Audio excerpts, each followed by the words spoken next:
This is Theology Bits with Pastor Ben, a ministry of Central Lutheran Church, Eugene, Oregon. Today, in Theology Bits, we're going to be talking about continuity and change in a religious tradition and the way this can be framed differently as a kind of preview toward our actual series of Theology Bits videos that will be coming over the next several weeks on how this fits in the Hebrew Bible or Old Testament. So first, this is really a conversation about change. And every society or every organization changes. It changes radically. It changes quickly. Sometimes it changes slowly. Some societies and organizations change because of external needs. Some do it due to internal ideas. Sometimes it's a process that's very deliberate. Sometimes it's quite accidental. But it's nothing surprising here that change is a constant in any group of people. But I'd like to present a few things about the way we think about change in society, because I think sometimes we can get the idea that societal change happens because somebody thinks up an idea and therefore we're going to do something new. It'll be a management restructuring of our organization, of our society, and so much the better it's going to be. We all send our folks off to a constitutional convention and we come back with a new idea. Well, that can happen. Often, it's pretty rare. Most change is not that exciting. Most change comes out of necessity in any society, any group. So it's often very gradual. But more strikingly than that, I would suggest most real change that we experience is not even cognitive, not even something we're aware that we're changing.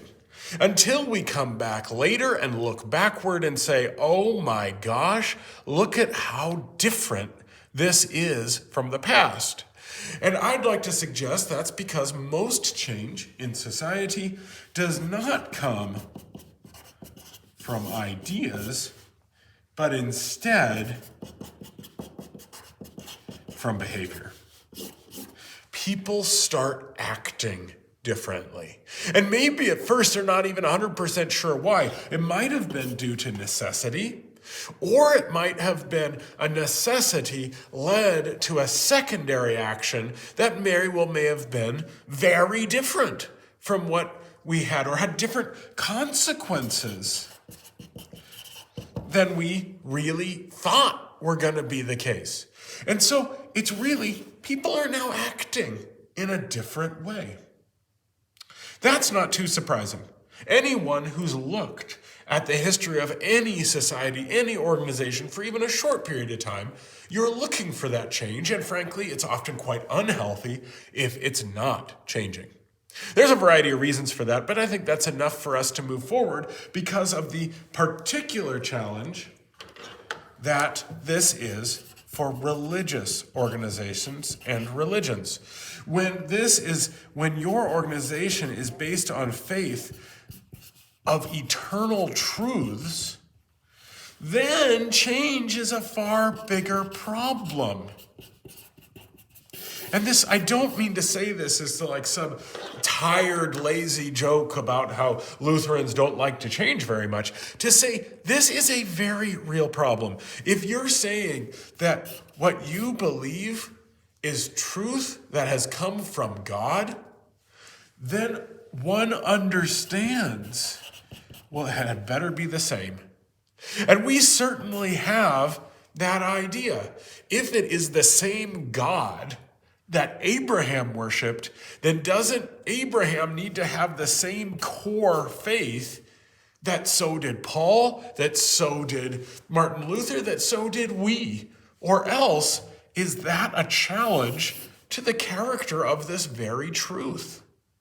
We want it to be the same all the way through the ages because we're dealing with change, or we're dealing with truth. The challenge is that if we look even at 100 years of the 2100 or over 2,000 years of the history of Christianity, you will be amazed at how many new things arise.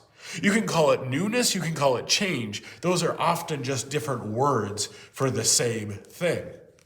And there's a lot of different reasons for this, but the question is, how can something be new and the same all at once?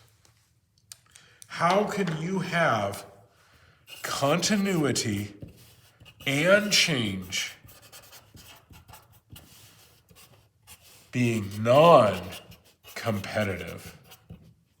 That really is one of the fundamental challenges. And again, this is not meant to simply chastise those people who don't like to have changes in the church. This is a very serious question about how does eternal truth do something new? If it's eternal, how is there anything new at all? It's not, by definition, it can't be. Well, this is really a preview for us because there are any number of ways to think about this.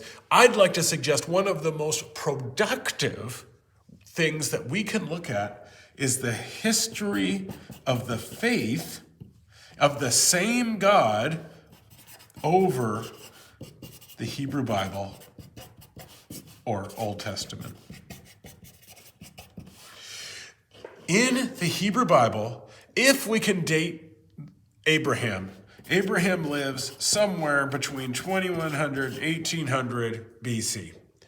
And there's also the primeval history, which is its own conversation. But even if we start here, 2100 to 1800 BCE, then we're going to move in the same book to the most recently written book, which most people think is the book of Daniel, may be written as late as about 186 BC. Well, what's just happened here with our time span? A tremendous amount of time has come about. There is going to be things that are automatically new, and yet the view that they're remaining the same. That continuity and change can, in fact, not be competitive. How does our behavior that is new hold the same faith? We're going to be exploring that as we move into this new series in Theology Bits that will also be reflected on our Tuesday evening programming. But for now, I'd like to start with this preview for you to think through. How can you have eternal truths that are both the same as they've always been and expressing new things to a new world?